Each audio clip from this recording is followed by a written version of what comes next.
It's a 60 Go podcast presented by Min Sports. Seibs, how are you, mate? I'm good, mate. Just when you think some teams are dead, they come back to life over the course of the weekend, namely Manly and Newcastle. They're still in it. Yeah, they are, mate. I think, a couple of those clubs are ones we had put a black pen through a couple of weeks ago, and some of the clubs that we thought were safe going back a month ago, they're in big trouble. So I know we'll talk about that. Particularly the Knights, they've won 4 or 5 in a row now, and it was only 4 or 5 weeks ago we said if they lost to the Bulldogs that weekend, Adam O'Brien was probably in trouble, which is probably true now. Definitely. Now that some of the stuff has come out about Adam O'Brien, but the resurgence by the Knights, and they're not only winning games, they're playing great football. They're one of the form teams. Yeah, they are. They're playing great footy. I think the performance they put together against the Storm 2 weeks ago was outstanding, and then to do a job on Canberra, who every game they've played has been a close game this year. A couple of touch-ups earlier in the year, but I'm not sold on Canberra, and I know you have been for a lot of the year, and you kept saying there's a good side there's a good side there, and that's come to fruition. I still think they can miss it. Oh, absolutely, and that just shows the depth of the competition. And one thing I was looking at this morning is this time last year, so the difference between first and sixth was 14 points. Okay. So, and now if you go this year, at this point of the competition, I should say, so Penrith were winning the competition like they are this year, but the difference between first and sixth was 14 points. Now, if you drop down 14 points from first this year, I think you go all the way to 14th with the Roosters. Yep. So that just shows that the comp has gotten a lot closer this year, even though Penrith are probably still the standouts and deserved competition favourites, but the rest of the pack has caught up a little bit. Definitely. I think last year we said, when most people spoke about the season, Penrith were the clear favourites. I think nearly everyone who follows footy would have had a group of Parramatta, Rabbits, and the Sharks probably next cab off the rank, and then it was daylight. Yep. But yeah, now it's Penrith, Broncos aren't too far away, and then it's a big chunk of the competition altogether fighting for that last 4 or 5 spots. I think the Cowboys are in trouble. I do too. They've got a really tough run home, starting with this week, the Broncos. Massive game for them. It was such a big loss for them over the course of the weekend, but if you were to take one of these teams' schedules out of those group of 3, 4, 5 teams that are all together there at the bottom of the gate, the Knights is probably the best run home. Yeah, the Knights and the Rabbits would be... Well, the Rabbits have got to do a bit of travel, so that's the thing that, their draw is misleading, because it might show that they're at home, or it might show that they're around the corner, but they're actually in Perth, and then they're in Cairns. And so that's misleading, but yeah, you're right. The Knights have got the best run home. Cowboys have got a tough run home. Sharks have got a run home that if they're fair income, they should make the 8. I just don't see it happening. The Sharks, the way they're playing, they might not win again. Seriously, the way that they're playing, it starts off this week. They've got a tough week this week against South Sydney. Yep. Now I know South weren't great against the Tigers. I'll say that. Cody Walker definitely didn't have one of his best games of the year, but Latrell is so good and he come back so well. And this isn't a Blake Taff bash up, but what he provides on top of your average fullback is just immense. There's a big difference between Latrell Mitchell and a normal person. Yes, exactly. And some of the commentary and social media is just a cesspool of rot. Some of the things that I saw, people that I know, because obviously I'm friends with them, so that's the only reason I'm seeing it. I should say Facebook friends with them, not real life friends with them. But some of the stuff around... Latrell hasn't been missed, he's nothing but a whinger, he's not even that good, just absolutely does my head in, and you get so frustrated because he is unbelievable. Yes, arguably he can be a touch lazy at times. He can lose his mind at times and go overboard with a few things, but he is elite. Elite. And there was one play, particularly in the Tigers game. The Tigers had scored a couple of tries in a row to get back into the game. And there was one play where the Tigers, they were coming for them at one stage. And they were there, weren't they? They were thereabouts. Absolutely. Yeah. It was a credible performance by them. And they grubbed the ball into the end zone. and Latrell got the ball and beat about 6 blokes to get back to the 25. Yeah. And it's just like, not many people who have ever played the game can do that. That's let right. alone people in their team. Things like that aren't just momentum change. That's a game changer, isn't it? Like, a normal person probably gets pinned in their in goal. Absolutely. And they get a penalty off the back of that. They're attacking all of a sudden. Yeah. So it's almost a 12-point turnaround, really, when you think about it. And just the support play of Latrell, I thought was fantastic on the weekend as well. There was a couple of moments there where Cameron Murray, a late offload, he was able to burst through for another 15 metres and get a roll on like that. And there's a reason why at the start of the year the Panthers were able to go on that run of beating the Broncos, and smashing the Broncos actually at Suncorp Stadium, and they beat Penrith and they beat the Storm, and like they got on that roll where they just looked unbeatable for that month or so, and it's just a matter of can they get all their team healthy come finals? Because if they're in the finals, it's not a team that you're dying to play against if they're fully fit. That's exactly right. I mean, the only issue I think they've got is their forward pack. Yep. Fully fit, their forward pack is good enough to compete with anyone. I just don't know if it's good enough to dominate anyone, if that makes sense. Yep, it makes sense. And then they rely on a lot of. They love ball in play. South, they don't want breaks in the game, and they want to be able to fatigue teams down. So. They do, but then I do think when it comes to putting points on, they like to do it from stoppages. So they like to do it from set restarts, whether it's a penalty or a scrum. Of course.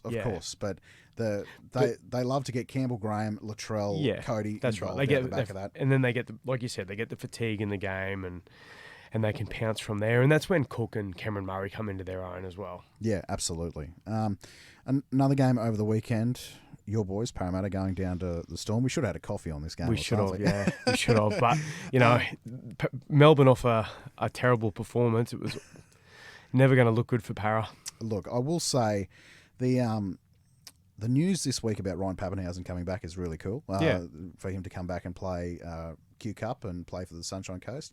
I'm not sure what they're going to do. They can take this one of two ways, can't they? They can either play him in Sunshine Coast till he's fully fit and then throw him into NRL at fullback, or you can play him a few games in Q Cup and then put him on the bench in the NRL. I think that we've probably got enough time for him to come off the bench in one or two games before the finals. Agree. I don't know whether I'd like to be going into the finals with Ryan Pappenhausen coming off the bench. I'd either want him starting or, as silly as this sounds, not in the team, because and ideally he is starting, because for the Storm to win the premiership, I don't see it happening without Ryan Pappenhausen in the team.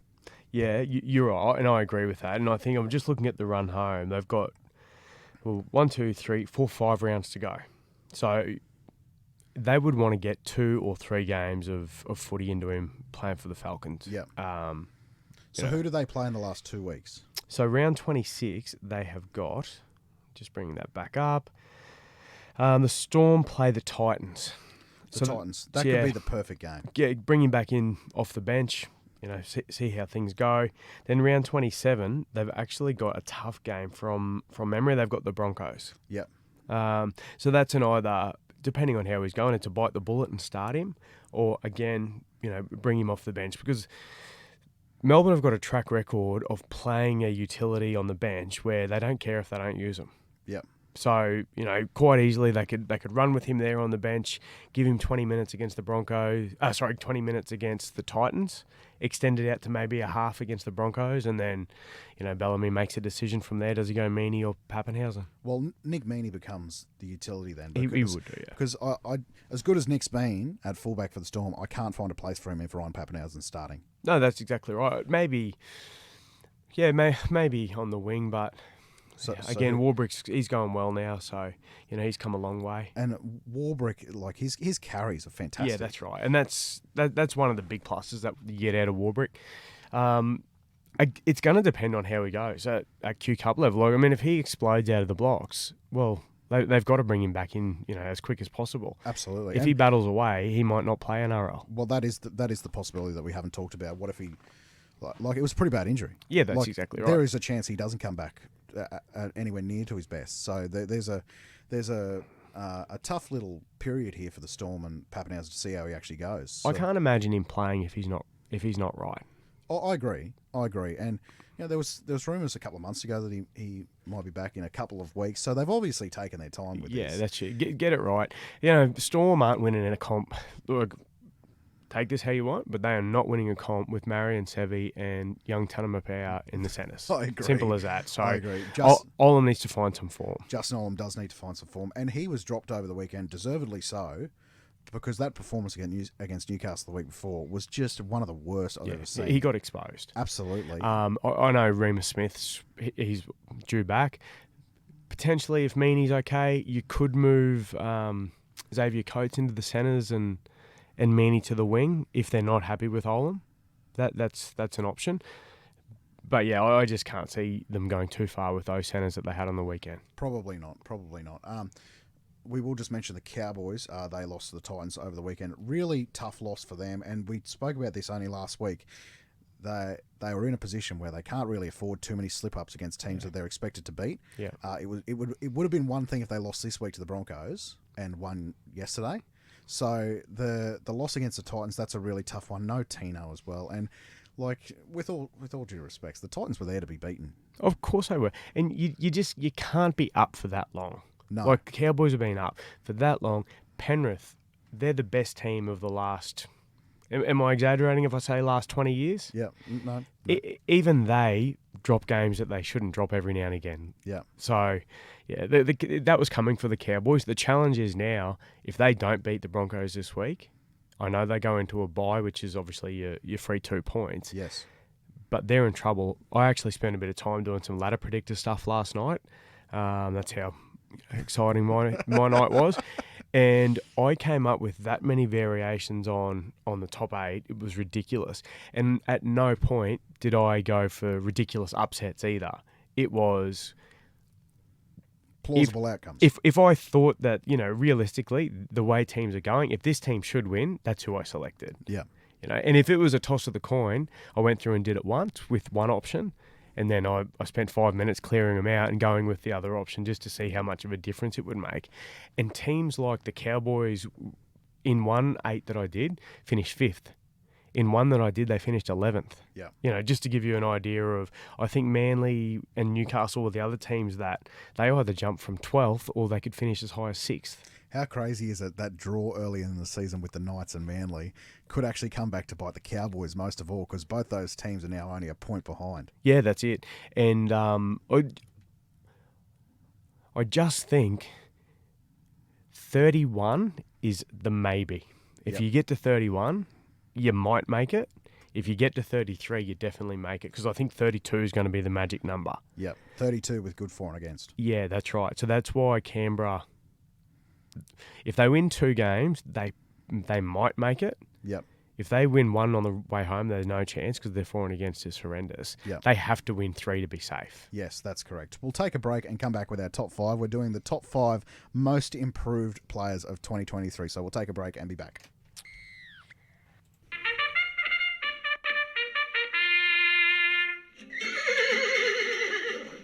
Mint Sports is kicking off Mint Trips. This August, Mint Trips is venturing north for the Darwin Cup. The package includes return flights, 4 nights of Como, tickets to the race days with all hospitality included. So if you and your mates are in need of a bit of winter sun, love the horses, and don't mind a mint time, head on over to Mint Sports and check out the Mint Trips Darwin Cup package. Limited tickets available. Get in now. It's a 60 Go podcast presented by Mint Sports. Now, Steve, we're doing our top 5. We're continuing with our top 5. And this week it is the most improved players of 2023. Who do you have at 5? Mate, I don't have 3, 4, 5 right. in order. Okay. Like, I'm pretty clear with my 1 and 2. Okay. With my number, let's call him number 5, I'm actually going to go with Bryce Cartwright. Yep. I know that a forced offload from him on the weekend actually changed momentum and brought the Storm back into it, and it was a bit of old Bryce Cartwright. But everything else around that, in the last 2 months to to 10 weeks, his form has been unreal. So, Yeah, he's been really good. Certainly came into my calculations. His career's certainly done a 180, hasn't it? At the Titans, yeah. he wasn't an NRL player at the Titans. No, not even close. Yeah. And we go back to Penrith, he was 18th man for New South Wales and the next big superstar. Exactly. So great to see him playing some good footy. Number 5 for me, I've gone Philip Sami for the Titans. He's become a regular, one of the best meter eater wingers in the game, carrying for about 200 metres a game. And his footwork is electric now, and I know that all the attention's on Carl Pereira at the Titans because of how quick he is, but Philip Sami really to me is their consistent winger every week. And he's, if he was to make it back to State of Origin one day if there was a couple of injuries somewhere and he had to play for Queensland, I would not be hesitant about that whatsoever. So Philip Sami for me at number 5. Yeah, nice. I didn't even think of him, but it's a good one because you're spot on with everything you just said. I've got Hudson Young. So Hudson Young, he was a loose cannon, a bit of a tearaway, always in trouble with the judiciary and, in and out of first grade. And he's turned himself into a State of Origin player this year. So he's number 4 for me. Yeah, absolutely. And certainly a big part of Canberra going forward. They've got a really young crew at Canberra that they're building there, and he extended. And funny you mentioned Hudson Young as a young Canberra player. I've got another young Canberra player as my number 4, and that's Matt Tomoko. Yep. He's one of... He's put himself in the conversation of in that upper echelon centres in the game, in my opinion, and he's very much in the Justin Olam mould in some respects, and he's certainly come on a long way. And again, I wouldn't be surprised to see him playing rep footy in the near future. Who's your number 3? Taruva. So for mine, he was 3rd or 4th string choice wing fullback for Penrith, and everyone knew that was talent there, and he played a game for Fiji where he was outstanding, so you could see it. But now, when they get everyone back from injury, he can't be dropped. He's got to be in their best 13. He's just too good. And I know Crichton moves on next year, so there's going to be a spot there somewhere. I don't know if he's a centre. Potentially May could move into the centres and cover that spot. But, yeah, for mine, he's number 3. They kick to him every week instead of Brian Toto. And he runs for 220 metres. That's the thing. It's a bit of pick your poison at Penrith with Toto and Taruva. But, yeah, look, Taruva certainly does the job for them. Taruva probably doesn't hurt quite as much to tackle. Yeah, exactly. That's probably the only difference. Exactly. But he's certainly not a liability with the high ball at all. So he's a great player, Taruva. My number 3 is a guy who's... Look, he's been good for a long time, but I think... we did our top 5 positional players in the year, and I think this guy is now a clear number 2 for back rowers in the game, and that's Britton Nakora. I know that they're going like bustards at the moment, Cronulla, but Britton Nakora is just unbelievable. He's put himself right into that upper echelon back row in the game, and you had him right up there in your top 5, and I've certainly come around a long way to that. I can't believe I've left him out of this 5. That is just an oversight on my behalf. So can I make him the honorary number 6? Yes. Because I agree with everything you just said. He's excellent. Yeah, honorary number 6. He is the best line runner in the game for mine, and his ability to change mid-route is just so phenomenal, and he's so quick, and it's such a strength for them on the right edge for Cronulla, and I wish that they just go to him a little bit more in certain circumstances. But he's my number 3. Who you got at 2? At 2, I've got Lachlan Croker. Yep. I just think he is so good. He's improved so much, and he's actually now an integral part of that Manly side. If he's almost as important to them as what Cherry Evans is as far as steering the ship and getting him around the park. Defensively in the middle, he's outstanding. He hits like Jake Trbojevic. I just think he's improved out of sight. And you can see the difference he makes to that footy side when he's on the field. Yeah, I've got no arguments to that whatsoever. This is so funny because we could have 2 totally different lists here. Yep. And my number 2 is Wade Egan, and I know that a lot of credit goes to Sean Johnson. And you know what, Sean Johnson, he could be on this list too. I actually thought of him. Yes, but. We have seen brilliance of Sean Johnson in the past. Sean Johnson's won a Golden Boot. Yeah. So it's not like it's like a re-improvement. Yes, exactly. Yeah. Yes. But look, Wade Egan, he's gone from fringe first grader to when he first went over the Warriors to now one of the upper echelon dummy halves in the game, and someone that they can build around. And no, he's not at the Harry Grant level, Damien Cook level, but he's certainly good enough for them to win. and I think he'll be there for a long time. Well, he's my number one. Yep. So, Well, there you go. because for mine, I agree with everything you just said. 12 months ago, I didn't even think he was first grade standard. Yep. Now he's top 5 hookers. Yep. He's So, right up yeah, there. he's excellent. I agree with everything you said, and Wade Egan's my number one. There must have been a lot of improvement in the dummy half position over the past few weeks, because my number one, and I know he's missed a little bit of time recently, is Jeremy Marshall-King. Yeah. And Jeremy Marshall-King came from the Bulldogs last year to go to the Dolphins. He was fringe NRL at the end agreed. of last year, and it took him about three or 4 weeks to give him a contract extension to the Dolphins. He was playing that good. So for Jeremy Marshall-King, and it's not only like these players are playing good by their club standards; they're playing good by NRL standards. Yeah. Like Jeremy Marshall-King, right up there, And also where they came from, like where they were at. I considered him, but I just found being injured the last 6 weeks, he's probably been a little bit off. And I know that's got a lot to do with injury, but the first 10 weeks of the comp, he was, one of the best 2 or 3 dummy halves in the comp. So I agree. Well, he was a big reason why they won their first 3 or 4 games, and it'll be interesting come Dally M night to see where he ranks as far as votes go in those first sort of 5 weeks. Yeah, because he would have polled votes early. Absolutely. Just on the Dally M, I think we both agree that it's probably Sean Johnson's to lose now. Yeah.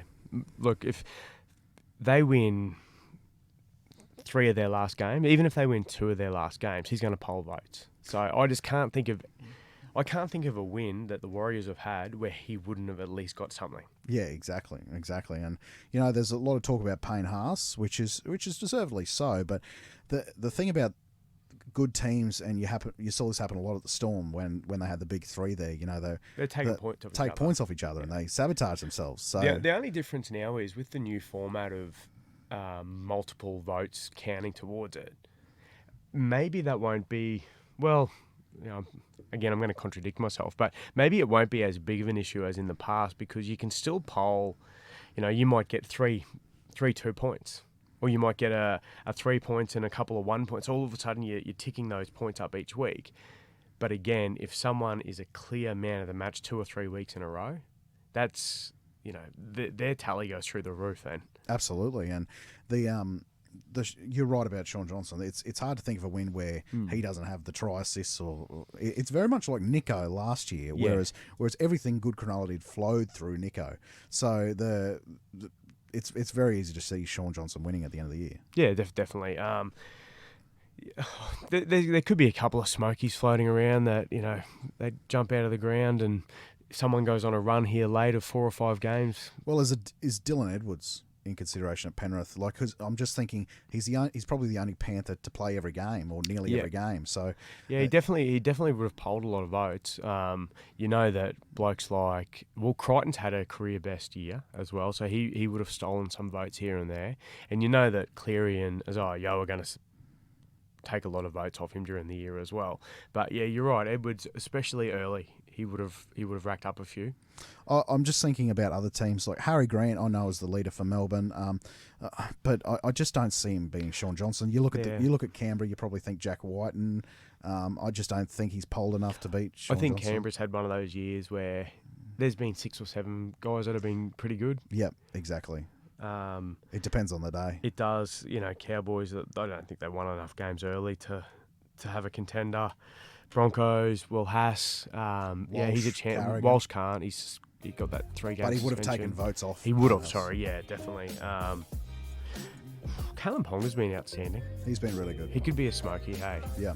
With the run that they've gone on, him or Bradman Best have been their best player in every game. So yeah, absolutely. Seibs, that'll just about do it for us this week. Thanks for joining me. Thanks, mate. This has been the 60O podcast.